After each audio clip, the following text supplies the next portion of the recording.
final segment here on Offside Sports, brought to you by 8 Beer, light beer made right. Find out how at 8beer.com. And a big thank you to everybody at 84 Lumber in Otay Mesa, California, for our brand new set.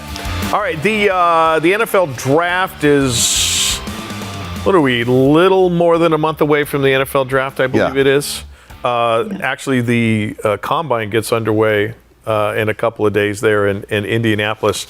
And Allison, we were talking about right before we came back from the break, if the Raiders have made it official, they are going to take Indiana's Fernando Mendoza, #1 overall.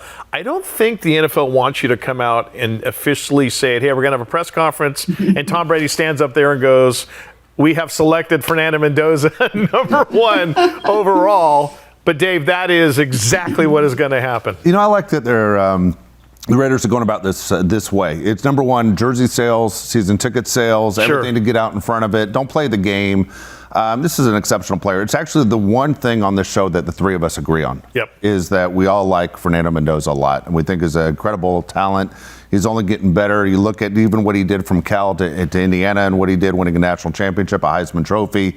I think it's the right move by the Raiders, who haven't done anything right in more than 20 years. That's the truth. But overall, it's fantastic. And look, there aren't a lot of quarterbacks coming out, Mike, this time, right? I mean, Ty Simpson might go in the first round, and he's not a first-round quarterback. Yeah.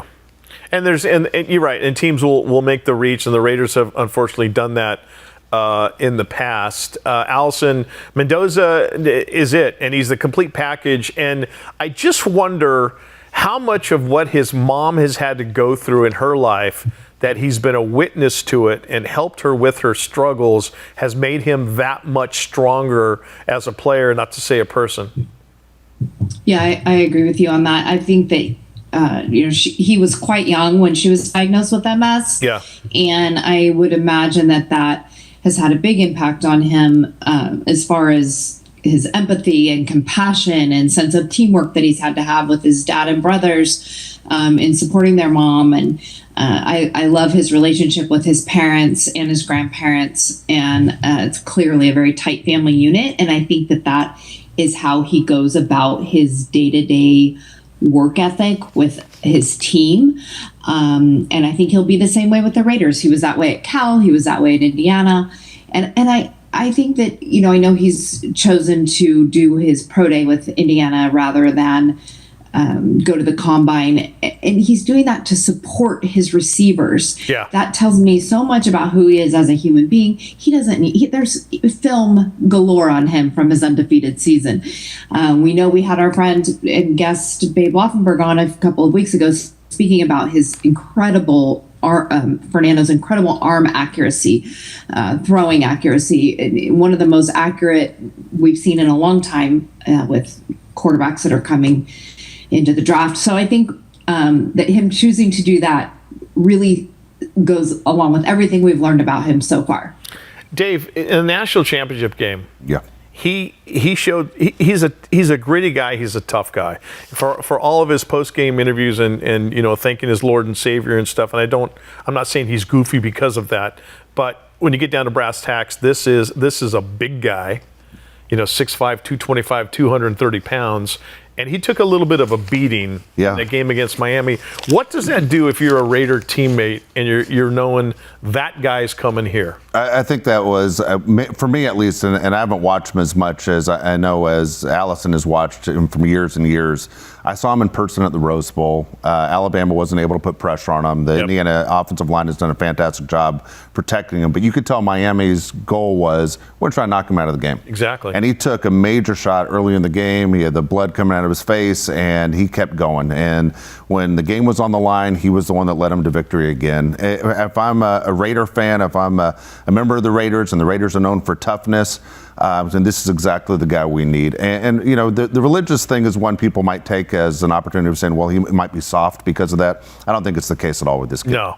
And he's not going to throw at the combine. And he said, I want to throw at Indiana's Pro Day because Allison, you alluded to it. He wants to be there for his teammates and also throw the guys that he's familiar with. And I absolutely applaud that. And again, hey, if you want to know how I throw the football, just watch the last season of Indiana football. and what I can do. Raiders are going to take him number one overall. Are there any cons to that? I mean, all the pros are there because his size, his arm, his football savvy, his temperament, his toughness. Are there any cons you can come up with maybe you shouldn't take him? No, not at all, because you have him under a rookie contract. Like a lot of people are saying, why don't we go after Kyler Murray? Well, Kyler Murray doesn't play for rookie money. Neither does Tua. You're going to pay some guy $50 million that couldn't win in Arizona or Miami? Yeah. So you have a guy under a rookie contract. It's great, but the Raiders have to protect him fast, Mike. Big time. And it's not because he's not tough enough to take the hits. When you get drafted number one overall, it's because you're on a terrible team. So next year, you're going to see 6 or 7 quarterbacks go in the first round. It's a great quarterback class. And someone's going to go to a team that's really right in the middle, that's going to turn things around really fast because he's surrounded by more talent. The Raiders have a ton of money to spend in free agency. They got to get him an offensive line. They have to get him a receiver and give him a chance to have success, because right now the Raiders aren't set up for success. Allison, I can't think of anything why you wouldn't take him. Is there anything that crosses your radar, maybe other than a team comes to you and does a New Orleans Saints, Ricky Williams, here, we're going to give you 8 or 9, or we're going to give you our whole draft for one guy. You have to take him, right? Yeah, you have to. I mean, I think if nothing else, you see his grit. The only thing that worries me a little bit is they do have to get an O-line, because he is so gritty and he is so tough. Yeah. I would hate to see him get hurt because he's trying to do it all if they don't have the pieces around him. And he's used to a really, really, really good O-line. So he's going to need that. But I just think his toughness, his love for team, all of those things, I think they're going to benefit him. And I think they're going to benefit the Raiders. Maybe not year 1, but I bet by year 3. I really do.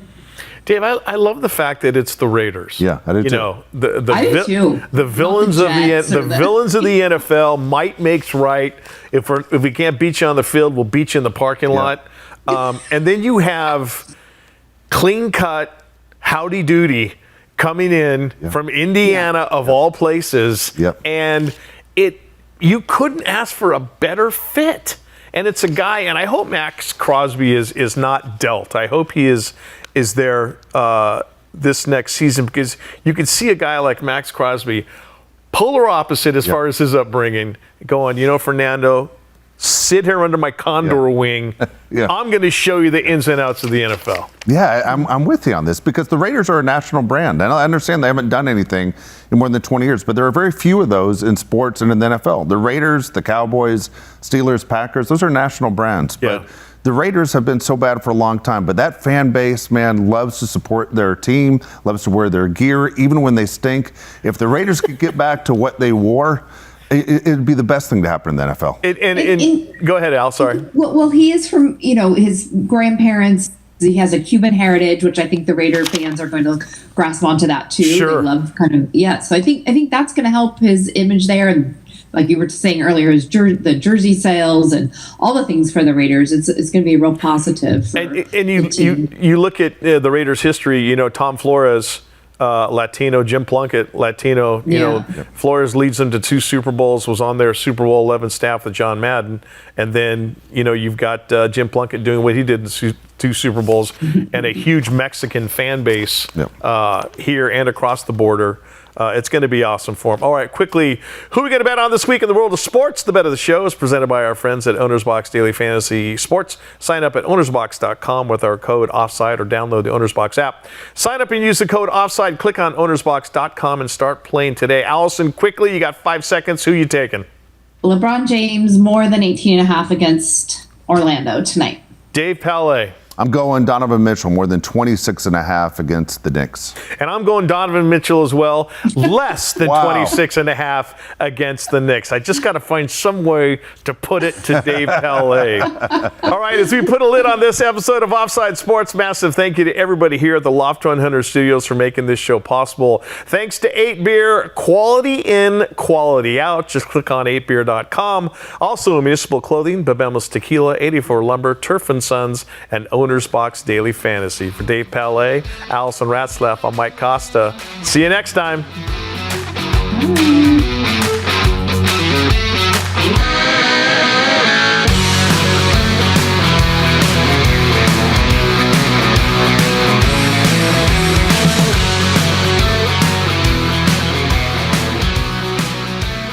research efforts to discover new antibiotics have stalled. In the post-World War II period following Alexander Fleming's breakthrough discovery of penicillin, new antibiotics were discovered and developed at a breathtaking pace. The golden age of antibiotic discovery peaked in the 1950s, and during this period, the pharmaceutical industry was the engine of innovation.